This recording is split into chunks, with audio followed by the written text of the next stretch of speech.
માટી દરેક વિસ્તારની એક સુવાસ હોય છે, જેનો એક સ્વાદ છે લોકસંગીત.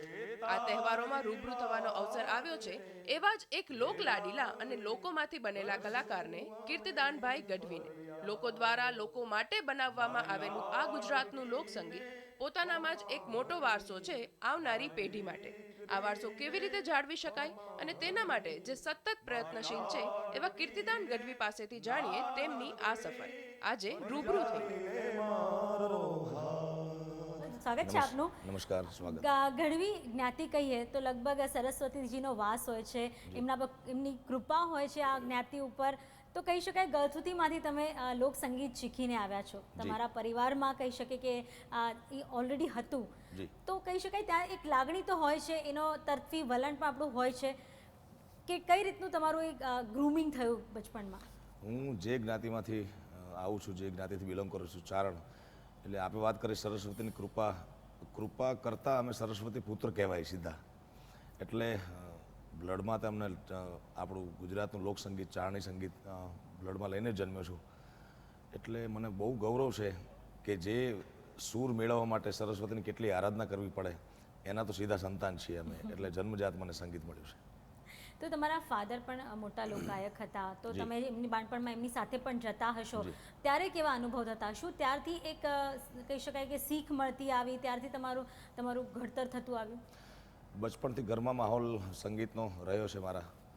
એટલે મારા સ્વર્ગસ્થ પિતાશ્રી, એમની સાથે હું કાર્યક્રમમાં જતો. ખૂબ હું એમને કહેતો કે મને ગાવા દો, મને ગાવા દો. પણ એમણે કીધું કે જ્યારે મને લાગશે કે તું હવે બરોબર ગાવાને લાયક છે ત્યારે તને મારા સ્ટેજ ઉપર ગવડાવીશ. ઘણીવાર એમ થતું કે મારા ઝઘડો પણ થતો, મીઠો ઝઘડો, કે આ બધા ગાય છે એના કરતાં હું ઘણું સારું ગાઉં છું, પણ મને કે તું સારું ગાય છે નહીં, પણ પ્રૂવ થવું જોઈએ. અને પછી એમણે મને સાચી સલાહ એ આપી કે મારા અભ્યાસ કાળ દરમિયાન હું વલ્લભ વિદ્યાનગર બીકોમ કરતો. મને કે આ સંગીત માટે તું જન્મ્યો છે, આ વસ્તુ તારા કામનું છે નહીં. મને પણ એવું લાગ્યું કે અભ્યાસ મારા માટે નકામો છે. એટલે મેં બીકોમ પડતો મૂકીને બરોડાની MS યુનિવર્સિટીમાં વર્ષો જૂની, લગભગ 150 વર્ષ જૂની સંગીત મહાવિદ્યાલય, પહેલાં સંગીત મહાવિદ્યાલય હતું, પછી યુનિવર્સિટીની સ્થાપના થઈ હિન્દુસ્તાનમાં, ત્યાર પછી મ્યુઝિક કોલેજ બની. તો એમાં મેં 5 વર્ષનો માસ્ટર ડિગ્રી સંગીતમાં કર્યું. ત્યાર પછી મારી યાત્રા સંગીતની અવિરત ચાલુ રહી. કહી શકાય કે સંગીત મહાવિદ્યાલય આજે બની ગયું છે, યુનિવર્સિટી બની ગયું છે, પણ એ સમયગાળો પણ કેવો હતો? કારણ કે ઓલરેડી તમારા પપ્પાનું નામ ઘણું હતું. શું ત્યાં તમને કોઈ ફેવર મળ્યા કે ના, તમને પણ એવી જ તાલીમ મળી જેવા બીજા છોકરાઓને મળે? બિલકુલ બિલકુલ. ત્યાં સમાન એડમિશન લેવું પણ ત્યાં અઘરું હતું. કારણ કે મેં જ્યારે એડમિશન લીધું ત્યારે 800 વિદ્યાર્થી એડમિશન લેવા માટે આવ્યા હતા. એમાંથી 20 વિદ્યાર્થીને એડમિશન આપવાનું હોય છે જનરલી. એટલે એડમિશનની ઘટના કઠિન હતી મારા માટે, પણ મળી ગયું. કારણ કે મારા વારસામાં સંગીત હતું. ત્યાં એવું નથી જોતા કે ક્લાસિકલ સંગીત આવડે છે કે નહીં, મ્યુઝિક લઈને જન્મેલો હોય એને એ લોકો એડમિશન આપતા હોય છે. તો કહી શકાય કે શરૂઆત થઈ, એડમિશન મળ્યું, ત્યારબાદ તમારો પહેલો પરફોર્મન્સ કેવો રહ્યો? સંગીતની યાત્રા ચાલુ થઈ ત્યારે મારો પહેલો પ્રોગ્રામ મારું વતન આણંદ પાસે વાલવોડ ગામ. હાલે હું 10 વર્ષથી રાજકોટમાં સ્થાયી થયો છું. કારણ કે કાર્યક્રમો લોક ડાયરા, લોકસંગીતનો વધુ વ્યાપ સૌરાષ્ટ્ર અને કચ્છમાં છે. તો ખેડા જિલ્લાનું તારાપુર પાસેનું રામોદોળી ગામ છે, ત્યાં અમારા સમાજનું એક મહાયજ્ઞ હતો. એમાં મેં પહેલી વાર પરફોર્મ કરેલું. અને ત્યારે જ્ઞાતિવાદીઓ, બધા સમાજના માણસો કીધેલું કે તારામાં સંગીતની સારી સૂઝ છે, તો તું આ દિશામાં આગળ વધ. તો જ્યારે લોકસંગીત જ્યારે આગળ પીરસવાની વારી આવી ત્યારે તમને શું કોઈ પ્રોબ્લેમ્સ નડ્યા? કોઈ કારણ કે ડાયરાઓ કરવા અને તમને પોતાને પ્રૂવ કરવું, અલગ અલગ જગ્યાએ જવું, કઈ રીતે પોસિબલ થયું? શિહોર નોકરી કરતો, ત્યાંથી સ્વર્ગસ્થ ઈશ્વરદાન લોક સાહિત્યકાર, પ્રખર લોક સાહિત્યકાર ગુજરાતના કહી શકાય, એ મને એમનો સપોર્ટ ખૂબ રહ્યો. એમના જ્યાં જ્યાં કાર્યક્રમો હોય ત્યાં મને લઈ જતા અને એના થકી મને પુષ્કળ ઓડિયન્સ મળતું. એટલે એમનો એક સહારો મળ્યો. એક સહારો બીજો મળ્યો વઢવાણના સ્વર્ગસ્થ બચુભાઈના દીકરા જયદેવ ગોઠવી, એ પણ પ્રખર લોક સાહિત્યકાર. એ પણ એમને પણ મારા જીવનના ઘડતરમાં ઘણો ફાળો રહ્યો છે. તો લોકસંગીતની યાત્રા ગામડાના ચોરાથી ચાલુ થઈને ધીરે ધીરે કોઈ મંદિર, કોઈ ગૌશાળા માટે, એમ કરતી કરતી ધીરે ધીરે મારી યાત્રા ચાલુ થઈ. પછી ક્લાસિકલ સંગીતનો મારો અભ્યાસ હતો, તો મેં એમાં એપ્લાય એ કર્યું કે લોકસંગીતના ગીતો, લોકસંગીતના ભજનો એને ક્લાસિકલનો ટચ આપી અને કઈ રીતે મૂકી શકાય. તો એ મારો પ્રયોગ ખૂબ સફળ રહ્યો. જેમ કે વર્ષોથી ગવાતું ભજન છે નગર મેં જોગી આયા, મને સારામાં સારું નામ એ ભજનથી મળ્યું. શંકર ભગવાનનું ભજન છે. એ ભજનમાં મેં થોડા પ્રયોગો કર્યા ક્લાસિકલ મારું ઉમેરીને. नगर में जोगी आया यशोदा के घर आया हो सबसे बड़ा है तेरा नाम हो तेरा नाम भोलेनाथ भोलेनाथ भोलेनाथ अंग विभूति गले रुंढमाला शेष नाग लिपटायो वाको तिलक और भाल चंद्रमानंद घर यलक जगायो नगर में जोगी आया यशोदा के घर आया हो सबसे बड़ा है तेरा नाम हो तेरा नाम भोलेनाथ ભોલેનાથ ભોલેનાથ એટલે થોડો ઘણો સંગીતનો અભ્યાસ હતો એટલે હું આ શિવરંજની રાગનું ભજન છે એટલે રાગ આધારિત ભજનો જે ગાવા જે બહુ ઓછા ગાયકો ગાઈ શકતા હોય છે એ રાગ આધારિત ભજનો અને એમાં રાગનો વિસ્તાર કરીને હું બહુ સારી રીતે રજૂ કરતો હોઉં છું શ્રોતાઓ સમક્ષ એ લોકોને ખૂબ ગમે છે. અને ખરેખર આ જે તમારું એક જે ગીત છે એ કદાચ એનાથી તમને એક મોટી સફળતા મળી છે એમ કહી શકાય, એક તમારું ટર્નિંગ પોઈન્ટ આઈડેન્ટિટી કહી શકાય એમ બની ગઈ છે. પણ જ્યારે આપણે લોક ડાયરા કરતા હોઈએ છીએ ને તો પછી આપણે એક આઈડેન્ટિટી એ બની જાય છે કે ફક્ત આપણે લોક ડાયરા પૂરતા સીમિત રહી જઈએ કે ભજન અને લોક ડાયરા. આજે તમે જુઓ, તમે ફિલ્મી ગીતો પણ ગાઓ છો. આજે કોક સ્ટુડિયોમાં જે તમારું ગીત ગવાયું છે કદાચ ફક્ત ભારત જ નહીં વિશ્વમાં આજે એટલું વખણાયું છે. સૂફી તમે એટલા સરસ રીતે ગાઓ છો. તો પછી આ બધા જોનરમાં શીખવા માટે કે પારંગત થવા માટે કોઈ ટ્રેનિંગ લીધી? ટ્રેનિંગ મારી મૂળમાં લોકસંગીત તો હતું જ, એટલે રૂહદાર છે. લોકસંગીત એટલે આત્માનું સંગીત છે અને એમાં ભળ્યું ક્લાસિકલ સંગીત. પછી કયા ગાયકની કેટલી ખેવના છે, એની કેપેસિટી શું છે એ પોતાને ખબર હોવી જોઈએ કે હું આ વસ્તુ ગાઈ શકીશ. ધીરે ધીરે હું અખતરા કરતો ગયો. પછી તો સૂફીના કૈલાશ ખેરના કેટલાય ગીતો ગાતો અને છેલ્લે પછી લાડકી ગીતમાં મારી વર્ષોથી તમન્ના એ છે અને આવનાર ભવિષ્યમાં પણ મારી તમન્ના એ છે કે જેમ પંજાબનું લોકસંગીત આખી દુનિયા સાંભળે છે, જેમ રાજસ્થાનનું લોકસંગીત આખી દુનિયા સાંભળે છે, તો ગુજરાતનું કેમ ન સાંભળે. અને એવી ખેવના એવા વિચારો દરમિયાન મને સચિન જીગરનો ભેટો થયો અને એમણે કીધું કે આપણે ભાઈ આ રીતનું કંઈક કરીએ છીએ. અને એ મારો પ્રયોગ ખૂબ સફળ રહ્યો. એટલો જ સફળ રહ્યો કે હમણાં 2 મહિના પહેલાં લાસ્ટ મારી ટૂર હતી ઓસ્ટ્રેલિયાની, ત્યાં પર્થમાં એક ફેમિલીની નાની બાળકી 6 મહિનાની એક્સપાયર થઈ ગયેલી અને એ બાળકી રોજ લાડકી સાંભળીને સૂતી હતી અને એક દિવસ ન સાંભળ્યું અને એ સવારમાં જાગી નહીં, એવું એ પરિવારનું કહેવું હતું. આ તો બનવા જોગ ઘટના છે. પણ પછી એ લોકો મને એના ઘરે લઈ ગયા, એના ફોટા સામે ઊભા રહીને મેં આંખ બંધ કરીને ગાયું. સાથે આખું પરિવાર ધ્રુસકે રોતા રોતા એ ગીત ગાતું હતું. આથી મોટી આ ગીતની કોઈ હાઈટ હોઈ શકે નહીં મારાથી. ઓ રે ઓ પરેવડા તું કાલે ઉડી જાજે રે મારી હાટું રહી જાને આજની રાત હે આંબલી ને પીપળી રે હો આંબલી ને પીપળી રે જોશે તારી વાટ રે ભેળા મળી કરશું અમે ફરિયાદ મારી લાડકીને ખમ્મા ઘણી મારી દીકરીને ખમ્મા ઘણી મારી લાડકી રે નાનકડી ફરી જાલી લે મારો હાથ. તો કારણ કે ઘણા વખતથી એક એવા સારા સિંગર માટે તેઓ શોધ કરી રહ્યા હતા, કારણ કે તેઓને આવો એક સરસ પ્લોટ બનાવો તો એક સરસ એક કહી શકાય કે થીમ બનાવી હતી છોકરીની એક લાઈફ ઉપર અને ફાઇનલી મારા ખ્યાલથી પ્રિયા થ્રુ તમારી ઓળખાણ થઈ. એ જર્ની કેવી રહી, કઈ રીતે એ થયું, આ સાકાર કેવી રીતે થયું? અચાનક સચિનભાઈનો ફોન આવ્યો મારા મેનેજર ઉપર. તો એમણે મને, મારી વ્યસ્તતા ઘણી હોય છે ગુજરાતમાં કાર્યક્રમોની, તો મને વાત કરી. મેં કીધું આપણે પછી વાત કરશું. એમને એમ 4-5 દિવસ નીકળી ગયા. પછી એક દિવસ રાત્રે હું કાર્યક્રમમાં જતો, રાત્રે 10 વાગે ફોન આવ્યો કે ભાઈ જલ્દી બહુ અર્જન્ટ છે, વાત કરો ને કીર્તિદાનભાઈ સાથે. એટલે મેં વાત કરી. પછી વાતમાંથી ઓળખાણ નીકળી. એટલે મને કે તમે બોમ્બે આવી શકો? મેં કીધું મારી વ્યસ્તતા છે એટલે ન આવી શકું, બાકી મને આવવામાં કંઈ પ્રોબ્લેમ નથી. તો એ તો કે તમે ક્યાં છો? તો મેં કીધું હું અમદાવાદ છું. તો એ લોકો સચિન અને જીગર અને MTV કોક સ્ટુડિયોમાંથી જગજીતભાઈ કરીને એ 3 મિત્રો મને મળવા આવ્યા અમદાવાદ. અમે આખો દિવસ 5 કલાક બેઠા. ત્યાં ગુજરાતના લોકસંગીતની વાત નીકળી. તો મારું એવું માનવું છે કે અત્યાર સુધી બોલિવૂડમાં જે ગુજરાતનું લોકસંગીત દર્શાવવામાં આવ્યું છે હકીકતમાં એ લોકસંગીત છે નહીં. એ કાં તો રાજસ્થાની સંગીત છે કાં સિંધી સંગીતનો ઝલક બતાવે છે. બાકી પ્રોપર લોકસંગીત, કારણ કે હું લોકસંગીતના પરિવારનો છું, મને ખબર છે લોકસંગીત શું છે. એટલે મેં એમને ગુજરાતમાં તમામ પ્રાંતના સંગીત, લોકસંગીત એમને સંભળાવ્યા. આખો દિવસ એ અભિભૂત થઈ ગયા કે આથી સારું અમે લોકસંગીત ગુજરાતનું સાંભળ્યું નથી. પછી ત્યાં નક્કી થયું, પછી ગીત પણ નક્કી કર્યું અમે. તો ગીત ગાયું અમે. ત્યારે ડિસાઇડ થયેલું મણિયાર ઊંચે રે ચડું નીચે ઉતરું, બાયું હું તો જોઉં રે મણિયારા તારી વાત. એ બધું ડન થઈ ગયું. પછી હું ગયો બોમ્બે રેકોર્ડિંગમાં. તો રેકોર્ડિંગમાં એ ગાયું. પછી હું આવતો રહ્યો શેડ્યુલ મુજબ રાજકોટ પાછો. પછી 2 દિવસ રહીને ફોન આવ્યો સચિનભાઈનો કે ભાઈ આપણે થોડી થીમ ચેન્જ કરવી છે, કોઈ પણ ગીતનો રાગ એનો ઢાળ બદલવો હોય તો મેં કીધું ઢાળ બદલવાની સત્તા મને નથી, કારણ કે કોઈ પણ કલાકાર જે પરંપરાગત લોકસંગીતના ગીતો છે એનો ઢાળ બદલવાનો કોઈને અધિકાર, હા એમાં થોડા રંગરૂપ નવા પૂરી શકાય, પણ એનો ઢાળ બિલકુલ. તો મને કે કંઈક નવી થીમ આપણે વિચારીએ છીએ દીકરી બાબતે તમે જે વાત કરીએ.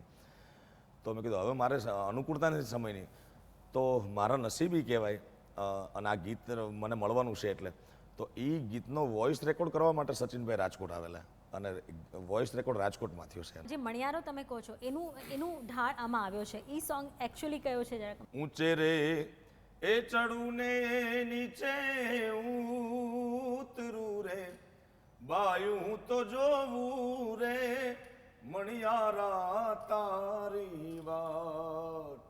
મણિયારડો રે જીવે ગોરલનો સાઈબો રે, ભમરિયા ભાલાવાળો રે મણિયાર, મારી લાડકીને ખમ્મા ઘણી. આ એનું સ્વરૂપ છે મૂળ.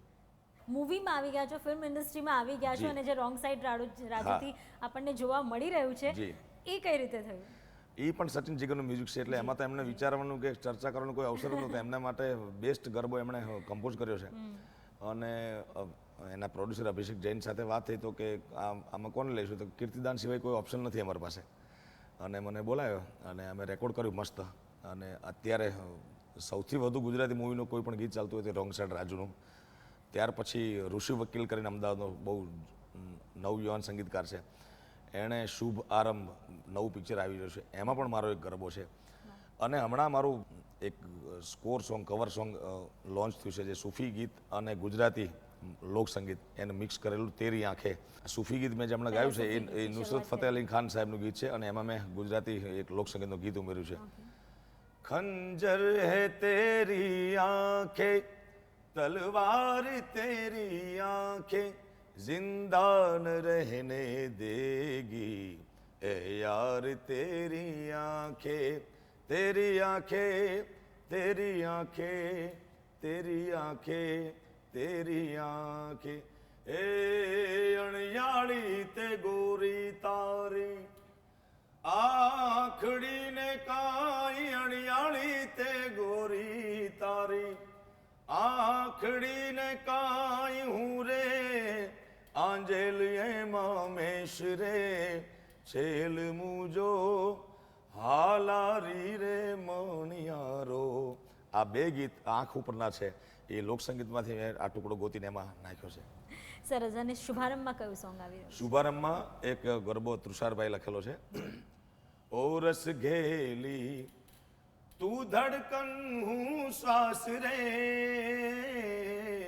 વાલ પેટલે વાલ ભર્યો રે મિલાપ રે.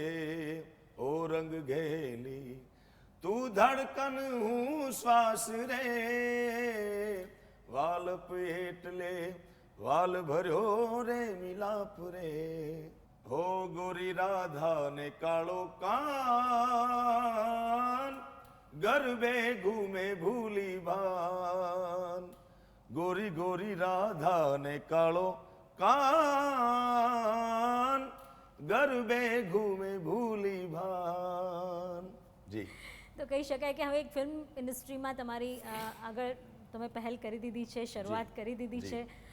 સાથે જ આ બધું જ્યારે થાય છે ને ત્યારે એક લેડી લક કામ આવે છે, અને કદાચ તમારી લાઈફમાં પણ આ લેડી લક ઘણું કામ કરી રહ્યું છે. તમારા વાઈફ, તમે ઘણીવાર વખાણ કરો છો, આ સ્ટોરી કઈ રીતે લાઈન અપ? મારા કુંડળીમાં પણ છે, જો કે એ બધી વસ્તુ બહુ માનવી ન જોઈએ, પણ સત્ય વસ્તુ જે જીવનમાં ઘટી હોય એ આપણી સાથે શેર કરવા માંગુ છું, કારણ કે લાખો દર્શકો પ્રેક્ષકો આ જોતા હશે.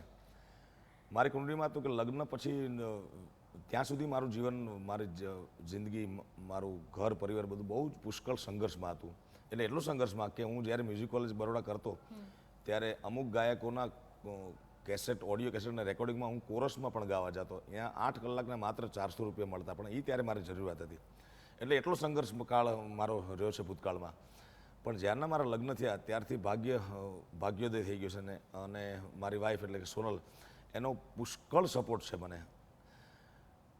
દુનિયા માણસ ત્યારે જીતી શકે જ્યારે ઘર જીતેલો હોય. ઘરનો થાકેલો હોય એ દુનિયા જીતી ન શકે. એટલે મને ઘરથી પૂરો સપોર્ટ છે મારી વાઈફનો.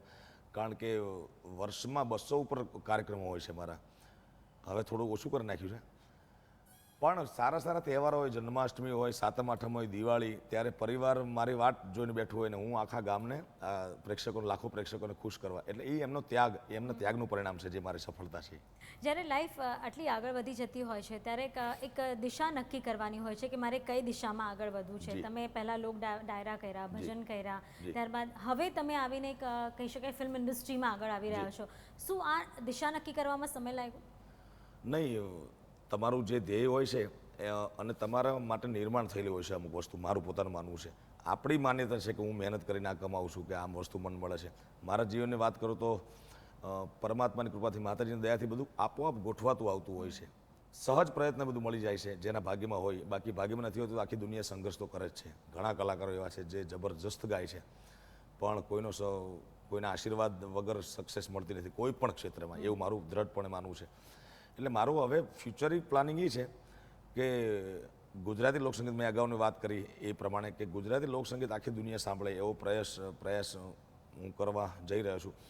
અને બીજી બોલિવૂડની વાત આપણે કરી તો એના માટે બહુ સારા સંગીત એરેન્જર, મ્યુઝિક એરેન્જર મોન્ટી શર્માજી, એ 2 મહિના પહેલાં રાજકોટ આવેલા અને મને મળેલા અને અમે ખૂબ ગાયું અને ખૂબ રાજી થયા. એમણે એવું કીધું કે તમારે બોલિવૂડમાં આવવાની જરૂર નથી, તમારે કે કોઈ કલાકાર હોય. એ મોન્ટીજી રાજકોટમાં બહુ મોટું સ્કૂલ, બોલિવૂડ ટ્રેનિંગ સેન્ટર જેવું ઊભું કરવા જઈ રહ્યા છે. એ આવનાર વર્ષોમાં થશે. એટલે કે સૌરાષ્ટ્રમાંથી કે ગુજરાતમાંથી કોઈ કલાકારે બોલિવૂડના ધક્કા ખાવાની જરૂર નથી. બોલિવૂડ તમારી પાસે આવશે અને અહીંયા એવા સારા કલાકારો એ ટ્રેન આપશે. તમે જે રીતે પહેલાં વાત કરી કે ગુજરાતમાં પણ અલગ અલગ સિટી વાઇઝ કહી શકીએ કે અલગ અલગ લોક સંગીત છે. શું એનો એક અમને એક એક્ઝામ્પલ ખબર પડી શકે? કારણ કે અત્યાર સુધી કદાચ આ માહિતીથી વાકેફ બધા ન હોય. જી, ગુજરાતમાં સૌરાષ્ટ્રમાં પોરબંદર સાઈડ એ પણ ઘેડ વિસ્તાર કહેવાય. સુરેન્દ્રનગર જિલ્લો એ ઝાલાવાડ કહેવાય. ભાવનગર છે તો એ ગોહિલવાડ કહેવાય. આ દરેક પ્રાંતનું અલગ અલગ લોકસંગીત છે. કચ્છ છે તો કચ્છનું લોકસંગીત અલગ છે.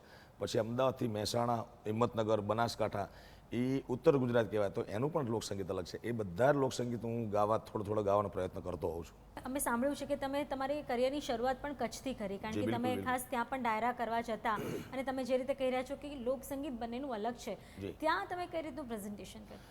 કચ્છ એવી ધરતી છે જે સંગીતને ખૂબ ચાહવાવાળી ધરતી છે અને લોકસંગીતના કલાકારો માટે, ભજનના કલાકારો માટે એ ISIનો માર્કો, એટલે ભજન કોણ કલાકાર સારું ગાય છે એ પ્રૂવ કરવું હોય તો એને કચ્છમાં ભજન કરવા જોઈએ. કચ્છમાં એવું ઓડિયન્સ તૈયાર છે કે એને સમયને રાગ ખબર છે, સમયના ભજન ખબર છે. કદાચ કોઈ કલાકાર ભૂલ કરે તો ઓડિયન્સમાંથી ઊભા થઈને કહી દે કે અત્યારે આ ભજન ગાવાનો સમય અત્યારે નથી. એટલું તૈયાર ઓડિયન્સ છે. એની સાથે મારી સગાઈથી કચ્છમાં તો ત્યાંના શૈલેષભાઈ જાની ભુજના એક ઓર્ગેનાઇઝર મળ્યા મને કે તમે ગરબા ગાવાનો પ્રોગ્રામ છે આવશો? પછી એક બે ગરબાના પ્રોગ્રામ કર્યા. પછી મને કે તમને ભજન આવડે? મેં કીધું હા બિલકુલ આવડે. તો ભજનની શરૂઆત, એટલે મને આનંદની વાતનો છે કે આખા ગુજરાતમાં કલાકાર સ્થાપિત થાય, એનું નામ થાય, પછી એને સિક્કો મરાવવા માટે, બ્રાન્ડ થવા માટે કચ્છમાં જવું પડે. જ્યારે મારી શરૂઆત કચ્છથી થઈ છે. તમે જ્યારે ડાયરાઓ કરો છો ત્યારે તમારી કહી શકાય ને કે એક જે વાત સામે આવી છે કે તમે ડાયરાઓ કરો છો ત્યાં કરોડો રૂપિયા વરસે છે. કહી શકાય કે આ એક જાદુ જ કહી શકાય. મારા જે ગીતો છે મેં દરેક પ્રાંતના ગીતો ગાયા છે. કચ્છના ગીતો ગાયા છે, હાલાર ઘેડના ગીતો ગાયા છે. ખાસ કરીને ઉત્તર ગુજરાતના ગીતો હમણાં 4-5 વર્ષથી હું એટલા માટે ગાઉં છું કે એક ગુજરાતમાં 2 ઝોન છે, ઉત્તર ગુજરાત અને સૌરાષ્ટ્ર. બેના લોકસંગીત મજબૂત ગણાય છે. તો સૌરાષ્ટ્રવાળા એમ ગણે કે ઉત્તર ગુજરાતના લોકસંગીતમાં કાંઈ છે નહીં. હકીકતમાં સંગીત એ સંગીત છે, પછી કોઈ પણ પ્રાંતનું હોય. દરેક પ્રાંતમાં કવિઓ છે, દરેક પ્રાંતમાં સંગીતકારો છે, દરેક પ્રાંતમાં સુરવીરો છે, દાતારો છે. આખી આ ગુજરાત ભૂમિ બહુ જબરજસ્ત આપણી ધરતી છે. તો છેલ્લા 4-5 વર્ષથી ઉત્તર ગુજરાતના ગરબા અને સૌરાષ્ટ્રના ગરબા એ મિક્સ કરીને હું એક દર નવરાત્રિમાં ટાઇટલ આવું છું અને એ જબરદસ્ત સક્સેસ જાય છે. તો સૌરાષ્ટ્રમાં છેલ્લા 4-5 વર્ષથી ઉત્તર ગુજરાતના ગીતો ગાવ એટલે એમના માટે બિલકુલ નવા લાગે ને એટલી મજા આવે છે. ઉત્તર ગુજરાતના લોકસંગીતના કમ્પોઝિશન બહુ સારા હોય છે, શબ્દ વૈભવ થોડો ઓછો છે, શબ્દ વૈભવ સૌરાષ્ટ્રની ગીતોમાં છે, એટલે બધા જ પ્રાંતનું સંગીત સાંભળવા મળે એટલે બિલકુલ નવીન લાગે છે, એટલે શ્રોતાઓને ખૂબ મજા આવે છે. 2 વર્ષ પહેલાં રાજકોટ પાસે કાલાવાડ ત્યાં ગૌશાળા માટે કાર્યક્રમ હતો, તો વિશ્વ રેકોર્ડ કહી શકાય એવા 4.5 કરોડ રૂપિયા જેવી માતબર રકમ ગૌશાળા માટે ભેગી થઈ. અને આ સુરતમાં શહીદો માટે, જે ઉરીમાં શહીદ, જે મા ભૂમ માટે, ભારત વર્ષ માટે જેમણે પોતાના માથાના બલિદાન આપ્યા, એ શહીદોને શ્રદ્ધાંજલિ આપવાનો કાર્યક્રમ એક શામ શહીદો કે નામ લોક ડાયરો એવો હતો. એમાં 2-2.5 કરોડથી ઉપર રૂપિયા ભેગા થયા છે. અને પીપી સવાણી ગ્રુપને એ બધા મિત્રોએ ખૂબ મહેનત કરી અને એ રકમ જે ભેગી થવાની છે, જે ભેગી થઈ છે, એ સીધા શહીદોના સ્વર્ગ વિધવા પત્નીને, શહીદોના પરિવારને સીધા ડોર ટુ ડોર જઈને આપવાની યોજના છે. એટલે પૈસા વર્ષે છે, લોકો આપે છે, પણ આ બધી છે ભગવાનની દયા, કુદરતની દયા, મારું એમાં કાંઈ નથી. તમે બોલિવૂડ સોંગ્સને ગરબાની લહેકામાં ગાવાની પ્રથા શરૂ કરી છે અને કદાચ એ બહુ જ પોપ્યુલર અને એક્સેપ્ટેડ છે. એક સોંગ થઈ જાય. કૈલાશ ખેરના સૂફી ગીતો હું ઘણા ગાતો હોઉં છું. એમાંનું એક ગીત સંભળાવું, ગરબામાં ગાતો હોઉં છું. એરી સખી મંગલ ગાઓ રી, ધરતી અંબર સજાઓ રી, उतरेगी आज मेरे मैया કી સવારી, અરે કોઈ કાજલ લાવો રી, मुहे काला टीका लगाओ री, उनकी छब से दिखूं मैं तो प्यारी, लक्ष्मी जीवारो नजर उतारो, आज मेरे पिया घर आवेंगे, ओ आज मेरे पिया. જી, ખૂબ જ સરસ. ત્યારે જે એક આશિકી 2 નું સોંગ છે જે ત્યારે કદાચ બધાને બહુ જ ગમે છે. જી, પ્લીઝ. આશિકી 2 નું સોંગ એક આપણો ગીત છે લોકસંગીતનું, સનેડો, એ બહુ મણિરાજ, સ્વર્ગસ્થ મણિરાજ બારોટનું. એમાં 2 લાઈન ગાઈને પછી બધાને બેસાડી દેવામાં આવે છે અને પછી સાખી કે દુહો કંઈ પણ ગાઈને એકદમ ઊભા કરવામાં. એ ટાઈમે હું આવા ગીતોનો પ્રયોગ કરતો હોઉં એટલે તમે 2 સોંગને કમ્બાઈન બિલકુલ બિલકુલ. હા, તો બંને થઈ જાય. એ સનેડો સનેડો રે લાલ લાલ સનેડો, એ સમજીને હોંભળજો લાલ સનેડો, સનેડો સનેડો લાલ લાલ સનેડો. પછી બધા બેસી જાય અને પછી હું ગીત ચાલુ કરું. મંજિલે रुसवा है खोया है रास्ता, ये मेरी अमानत है, तू मेरी मुहब्बत है, मुझको इरादे दे कसमें देवा दे दे, मेरी वफाओं को इशारों को सहारे दे, दिल को ठिकाने दे नए बहाने दे, ख्वाबों की बारिशों को मौसम के पैमाने दे, अपने करम की कर अदाएं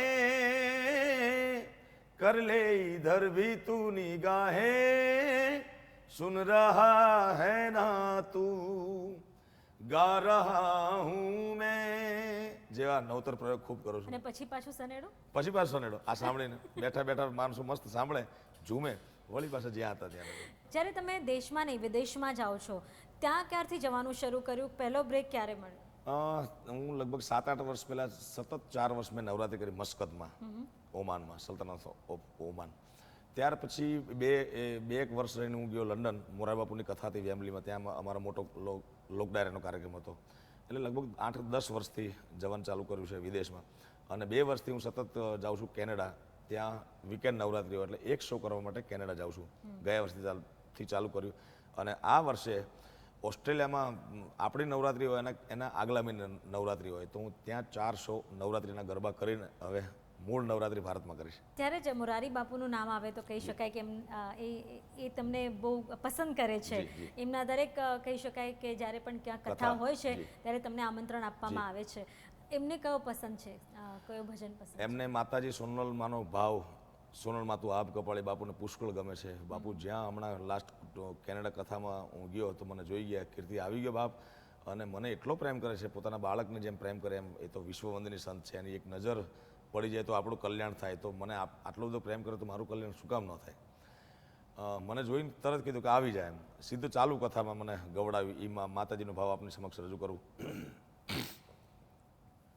કાળી અંધારી કાંઈ સૂજે નહીં ને વરણ માથે પડી રાત. કાળી અંધારી એ માડી કાંઈ સૂજે નહીં વરણ માથે પડી રાત. એ તેદી જાગતી જો તું મઢડા ટીંબે તું આયુગી પરભાત ઉગમણા ઓરડા વાળી. એ ભજાતો ઈ ભેળિયા વાળી હે સોનલ માડી આબ કપાળી. ભજાતો ઈ ભેળિયા વાળી માં. આ પૂજ્ય બાપુને ખૂબ ગમે છે.